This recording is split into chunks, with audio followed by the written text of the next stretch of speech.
You guys had a pretty solid outing against UCLA, really stout there. What do you think was key for you guys in making that happen? I think just Tuesday, Wednesday practices. We come out, physical on those 2 days and win the games on Tuesdays and Wednesdays. So, come Saturday, we run through everything. We make sure everything's right and ready to go. So. The interior of the defensive line doesn't often get all the stats that an edge rusher might get, but you and Brandois have become quite the tandem in there. When you look back on the film, what is it that you see that really gets you excited about you guys and how you can really turn a game? I think it's our physicality. Like I said, we always have drills where it's just constant physicality, and when you put that into the game and constantly rep that through the week, it just becomes part of you. So. What have you seen as the biggest improvement in your game this season, where you've developed the most? So far, I think I'm working on more consistency, trying to stop the run game as well, just focusing on that, and then just kind of going from there, but more consistency in the run game and trying to build from there. I mean, you had a lot of consistency against UCLA in the run game. You held them to the season lowest in total yards on the ground. What was it that you guys figured out during practice or figured out during the game where you really turned the switch? When we knew they were going to come out there, try to establish their identity. Obviously, coming in, they have two great running backs, a great offensive line, and that kind of just made it personal for us.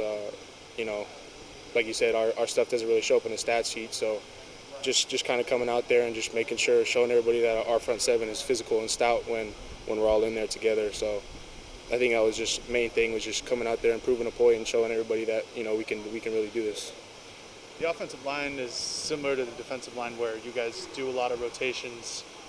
Your group with Christian, you, Dorless, Jason Jones.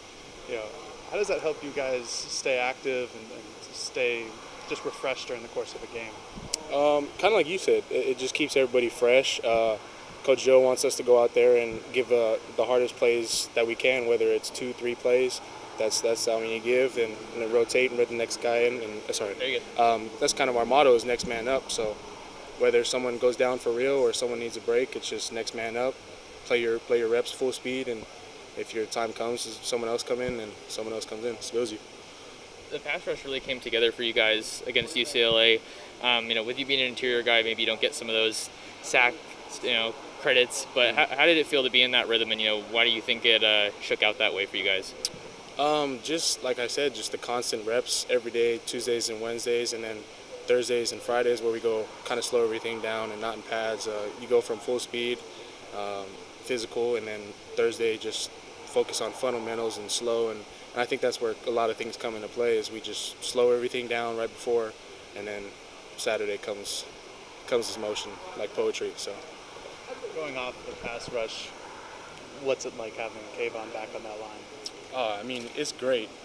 It's great having Kayvon out there, and it's great having everybody else out there. Getting the young guys, because I believe we have a lot of young guys who will come up and pass rush and be great pass rushers as well in these rooms that we have. But having Kayvon out there is great as well. It's like having insurance, knowing you have someone on the edge. So it's a great thing. Who are some of the young guys that you've seen who have really come to fruition? Buckner, Swinson. Really that whole room is just kind of being led by KT, and I think that's where KT is a great leader in his terms, and he brings everybody along with him. So. Sorry, I'm getting over late, but just what is the return of not just KT, but him and Swinson and Ajax do for you guys? Because in the first half of the season, when there's young guys on the edge who hadn't played a lot, maybe they were supposed to get 8 to 10 reps a game, and they're playing 40 and 50 reps a game. And now all three of them are back, and the pass rush is there, and the run stopping is there. What does that do for all of you guys? I think it just boosts everybody's feelings, whether it's the knowing that I have KT and Swin and everybody.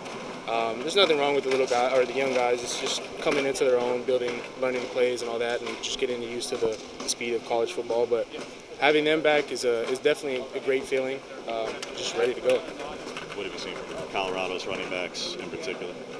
They have athletic. The quarterback is very athletic, and 23, their running back, very shifty guy. So definitely have to keep him in the tackle box as much as we can. So. You guys have faced some really good mobile quarterbacks, Stroud early on, and then DTR this past week, with some pretty big games coming up for you. How do you guys take value from that as a defense? Just looking at our mistakes, if we had any mistakes, and just looking how we can improve things on the next week and pick up off of what we left off from the week prior. How do you? This was always a conversation with Jordan, so it's quite repetitive since position. How do you assess when you're looking in with Coach Joe of your own play and stuff? Because so much of what you do obviously is filling gaps and taking up 2 gaps, particularly in the A's and stuff. And it may not necessarily show up in tackles, though this past week it certainly did. Yeah. So how do you self-assess? For me, it's just, realizing if I'm taking up 2 people, then that frees up someone else. And it's just doing my 1/11th, whatever that may be, whether it's taking 2 gaps or shedding it and making the play or having Noah or someone else fill it. We all work together. It's just do your 1/11th and, flock to the ball. And that's what we do is everybody runs the ball. So I know if I'm filling that gap, then there's 10 other guys that should be there. So can you explain how do you take on 2 guys? Like, how do you demand 2 guys to block you? I don't know. I mean, it just happens, and that's when they're trying to open up space in the middle. So it is what it is. Yeah.